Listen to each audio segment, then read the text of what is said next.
안녕하세요. 디베이트 코치 오미야입니다. 이제 오랜만에 영상을 켰는데요.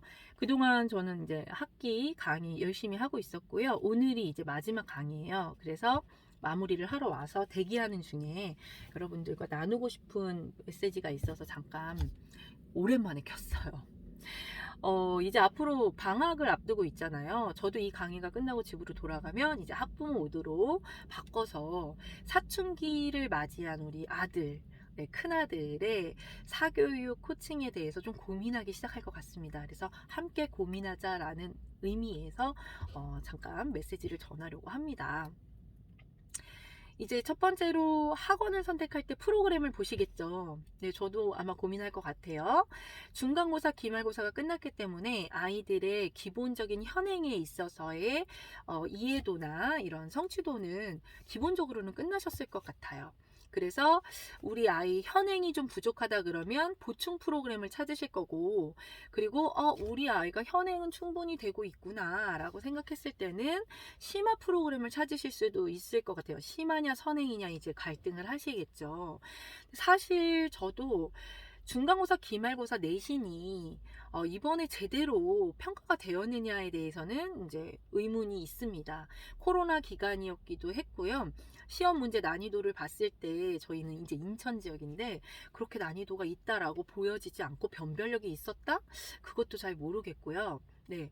그래서 내신 점수를 기준으로 우리 아이의 실력을 좀 평가하기에는 좀 무리가 있다. 내신은 그야말로 정말 교육 과정에 있어서 성취도가 패스냐 패스이지 않냐 뭐 요 정도의 개념이지 않을까 이런 생각이 좀 들었어요.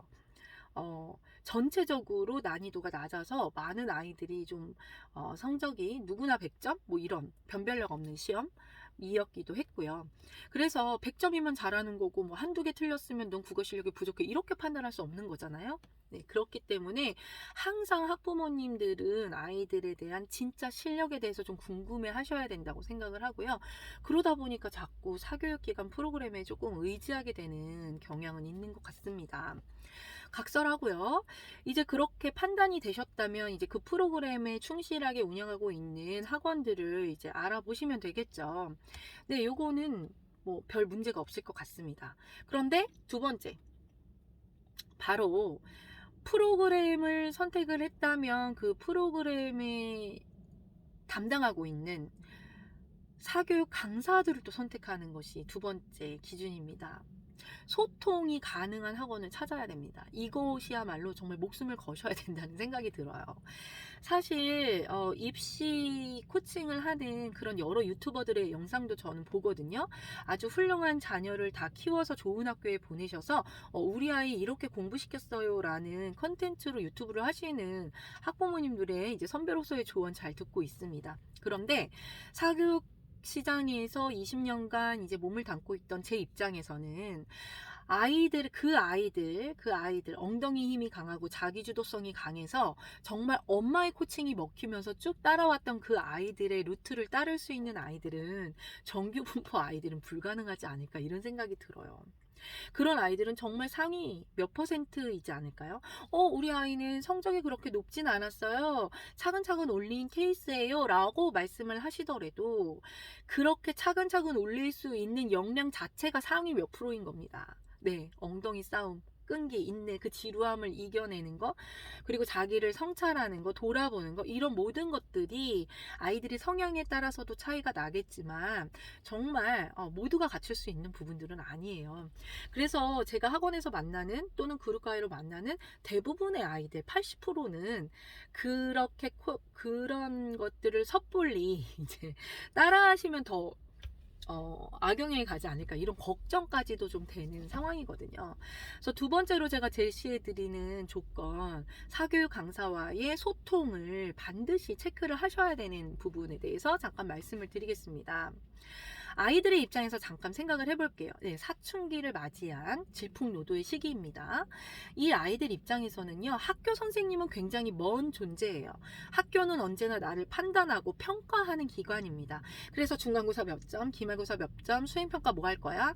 계속 판단만 하는 기관이라는 거죠. 저를 시험하는 기관이고요. 그러다 보니까 나의 본 모습, 내가 정말 고민하고 있는 이런 부분들을 학교 선생님과 의논한다? 상상도 안 가네요. 네. 물론 정말 열정 있는 선생님을 만나서 의논이 될 수는 있지만요.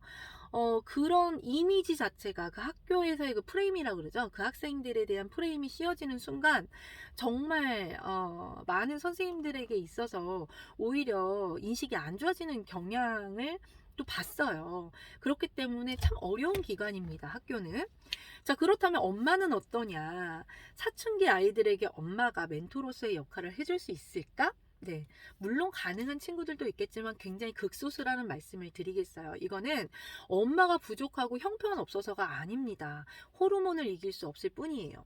그리고 상식적으로 생각해 보세요. 아이들 입장에서 사춘기를 맞이한 아이들 입장에서 인정 욕구가 굉장히 중요한데요. 엄마에게 인정받는 것이 참 쉬울까요? 저는 우리 아이들 참 인정해 주려고 노력하는데요. 네, 진심으로 노력하셨다 하더라도 아이들 눈에서는 그게 흉내를 내는 것처럼 느껴질 수 있어요. 왜? 나의 어렸을 때부터 정말 똥기저귀까지 갈아주시면서 날 키워주신 엄마예요. 나의 속속들이 장점과 단점을 다 알고 있을 거라는 전제로 네, 엄마를 봤을 때 내가 뭔가 새로운 모습을 보여서 인정을 받겠다라는 부분에 있어서 참 힘들죠. 이거는 아이뿐만이 아니라 엄마도 마찬가지예요. 가족이라는 존재가 좀 그렇죠. 나의 치부를 다 알고 공유하고 볼 꼴 못 볼 꼴 다 보면서 생활하는 가족 관계에 존중하는 그런 모습들 그리고 인정하는 모습들은 정말 부단한 노력이 필요한 겁니다. 그렇기 때문에 엄마의 말은요, 사춘기 아이들 귀에선 필터링이 한번 되겠죠. 근데 잔소리로밖에 꽂히지 않는다. 그래서 전제를 반드시 확인하셔야 돼요. 사춘기 아이들은 엄마 말을 듣지 않는다. 네, 말을 듣지 않는다는 건 반항을 한다는 게 아니라요. 앞서 말씀드렸듯이 정말 엄마의 말이 조언이 되기는 참 힘든 부분이 있다라는 거 인정하실 거예요. 자, 그렇다면 나머지 희망은 무엇이냐? 네, 사교육 기관입니다. 사교육 기관은 아무래도 저희가 페이를 지불하고 보내는 기관이기 때문에 이 아이들을 어떻게든 내 수업을 듣게 하고 또 성적을 올리게 하기 위해서 기본적으로 서비스 마인드가 장착이 되어 있어요. 이 아이들의 이야기를 들어주고 또 어려움을 살펴봐주고 또 학부모의 진상이라고 그러죠. 네, 진상짓을 하는 학부모들의 그런 하소연까지도 다 소화를 해내고 있는 게 사교육기관이라고 생각을 하고 있습니다. 하지만 제가 이제 너무 세게 진상이라고 말씀을 드렸는데요. 제가 말씀드리고 싶은 포인트는 바로 이거예요. 이건 진상이 아니다. 네, 학부모의 말을 정말 잘 들어야 될 기간이 사춘기 아이들을 맡고 있는 그 시기다. 라고 말씀을 드려요. 그래서 선생님의 소통이 중요한 겁니다. 아이들 입장에서는요, 학교 선생님 멀죠? 엄마의 말 무시되죠? 네, 내가 정말 새롭게 뭔가 시작해서 나의 과거를 모르고 있는, 그리고 나의 새로운 모습으로 인정받을 수 있는 기관은 네, 학원이고 학원 선생님일 수 있어요. 그나마 가능성이 있다는 거죠. 그렇기 때문에 우리는 이걸 역으로 이용할 수 있어야 됩니다. 사교육 선생님을 통해서 우리 아이들을 살펴보고 코칭하고 또 멘토링을 해줄 수 있다라는 거죠. 그래서 그러기 위해서는 어머님들이 우리 아이의 상황을 잘 전달할 수 있어야 돼요. 지금 어떤 상황인지, 얘가 사춘기가 와 있어서 친구들을 너무 찾는 상황이다 라든지 요런 것들을 끊임없이 이제 사교육 선생님과 소통을 하셔야 되는데, 그렇다고 해서 1대1 과외도 아닌데 그게 가능하기는 힘들잖아요. 그렇기 때문에 그래도 한 달에 한 번 정도 또는 두 달에 그러니까 2주에 한 번 정도는 통화를 하시거나 이렇게 문자 톡은 남겨놓으실 수 있잖아요. 그 선생님께 정말 심각한 경우에는 좀 조언을 드릴 수 있어야 된다라는 말씀을 드리겠습니다. 쉽게 예를 들어 볼게요. 사춘기에 이제 괴로움을 겪고 있는 제 입장에서 아들이 소규모 그룹 과외 학원을 보냈는데 그 학원 자습 시간을 포함한 시간이었어요. 예를 들면 4시 반에 와서 이제 30분 자습을 하고 5시부터 수업이 시작되는 학원이었습니다. 거기에 보내놨더니 계속 시간을 늦게 가는 거예요. 5시까지는 가는데 4시 반까지는 죽어도 안 가는 거예요. 그래서 이거를 한 달 동안 그렇게 계속 늦는데도 문제가 계속 되길래 저는 이제 조심스럽게 아들에게, 물론 시간을 맞춰가지 않기 때문에 계속 지적을 하죠. 코칭을 하죠. 시간을 맞춰 가라. 자습 시간도 수업의 일부다. 그리고 프로그램을 따라라 라고 얘기를 하지만 아이가 뭐 네 알았어요 하고서는 네 그냥 지나가는 시기잖아요. 그래서 저는 고민하다가 4번째 또 늦었다는 소식을 듣고 저는 이제 학원에 전화를 하게 됩니다. 그래서 담당 선생님과 통화를 하죠. 네, 그 영어학원이었는데요. 그 선생님께 그랬어요. 선생님, 혹시라도 아이가 너무 선생님을 편하게 생각해서 이렇게 늦는 것이라고 판단이 되신다면 강하게 좀 혼을 내주세요. 그리고 시간을 늦지 않게끔 동기부여를 좀 부탁드립니다. 라고 말씀을 드렸어요. 그랬더니 이 선생님께서 깜짝 놀라시면서 어머니, 그거는요, 학원에 제 시간에 보내는 건 학부모의 역할인데 왜 제 탓을 하시나요? 이렇게 말씀을 하시는 거예요. 네, 이 부분에서 조금 오해가 좀 있으셨던 것 같더라고요. 제가 선생님을 탓을 하는 게 아니라요, 사실은 탓이기도 합니다. 예, 저도 강사기 때문에 아는데요. 아이들과 또 이게 무슨 대규모 학원도 아니고 소수 그룹 아이들을 지도하는 그런 학원이라면 적어도 이 팀을 이끌어가는 데 있어서 선생님께서 동기부여나 내 시간에 늦지 말아야 될 이유 정도는 아이들에게 좀 카리스마 있게 다가가셔야 된다고 생각을 하거든요. 실제로 정말 그게 먹히지 않는다면 어머니, 우리 아이는 우리 학원이랑은 좀 맞지 않는 것 같습니다 라고 해서 다른 학원을 옮기도록 코칭까지도 해주실 수 있어야 된다고 생각을 해요. 그러라고 학원을 보내는 거거든요. 사춘기 아이, 엄마가 보내는 그 시기는요, 초등학교 때까지는 그게 가능할 수 있어요. 하지만 사춘기 선에 들어간 이 아이들은요, 판단을 합니다. 내가 저 선생님의 수업을 판단을 하기 시작하는 나이죠. 엄마 말은 안 듣고 학교 선생님 말은 안 들어도요, 학원 선생님 말은 이 학원 선생님의 수업이 내 성적에 도움이 되나? 또 판단을 하죠. 뭐 늦어도 되겠다. 이 선생님 좀 만만하다. 이런 판단이 되는 그런 시기에는요, 밀당이 필요해요.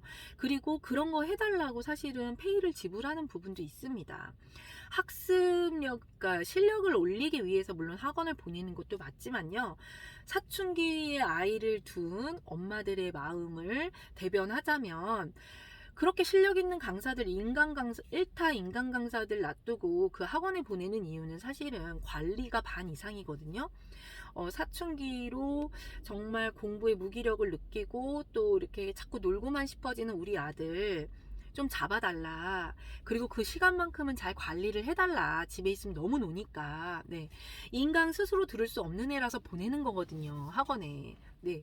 그 똑같은 챕터를 훨씬 더 재미있고 이해가 쉽게 설명해주는 인간 강사를 놔두고 네, 초보인 당신에게 보내는 이유는 이 관리를 원했기 때문입니다. 그리고 그 프로그램을 보고 보내는 이유는 확실히 그 학원에서의 그 시스템 안에서 우리 아이가 관리되기를 위해 원했기 때문에 보내는 게 맞습니다.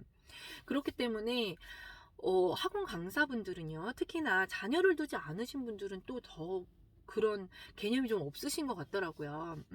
내가 1타 강사가 아니다 라는 거 인정하신다면, 그리고 왜 굳이 이렇게 좋은 인강들이 많은데 학원을 보낼까? 라는 질문을 스스로에게 한 번만 해보셨으면 좋겠어요. 그러면 학부모들의 니즈가 뭔지 파악이 될 거고요.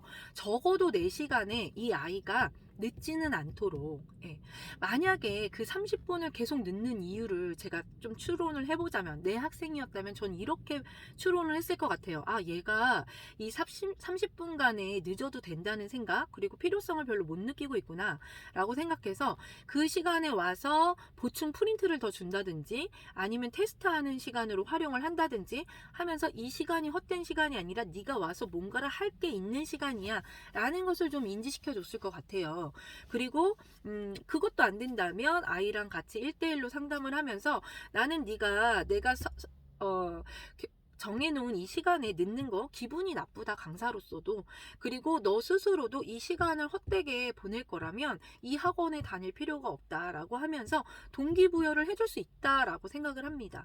그게 통하기 때문에 사실 그게 사춘기 아이들의 장점이기도 해요. 그런 게 통하는 시기라는 거. 그래서 저는 이 사춘기 아들들을 학원을 보낼 때는 적어도 이 정도 개념을 갖고 있는 선생님들이 근무하는 학원을 찾아야 된다 라고 말씀을 드립니다. 네. 시간에 제 시간에 보내주는 건 학부모 몫이죠. 라는 말을 할 수 있는 학원은 정말 아니에요. 그건 뭐 정말 아니라고 생각을 해요. 관리가 정말 필요한 시기. 이 관리라는 게 엄마처럼 막 이렇게 해달라는 게 아니라 정말 사춘기 아이들 1대1 로 대면하면서 내 수업에 좀 가치를 알려주고 동기부여를 해주고, 네가 내 수업 시간에 계속 늦는다면 너는 내 수업을 들을 수 없어 라는 부분에 대해서 확실하게 좀 제시를 해달라는 거죠. 그리고 아이들과의 밀당이 좀 필요하다. 사춘기 아이들은 충분히 그런 것들을 판단하고 또 선생님과의 의리를 지키면서 또 엄마 말 안 듣고 학교에서 또 불편하더라도 학원 선생님들의 의리를 지키기 위해서 또 공부하는 아이들도 많습니다. 이런 아들들의 좀 특성들을 염두에 두셔가지고 이번 여름방학 새롭게 들어오는 중학생들 좀 맞이해 주셨으면 좋겠고요. 그리고 학원을 찾으시는 이 사춘기 아들을 두신 학부모님들, 제 말을 꼭 명심해서 이런 학원들을 반드시 찾을 수 있기를 바랍니다. 네, 오늘 여기까지 할게요.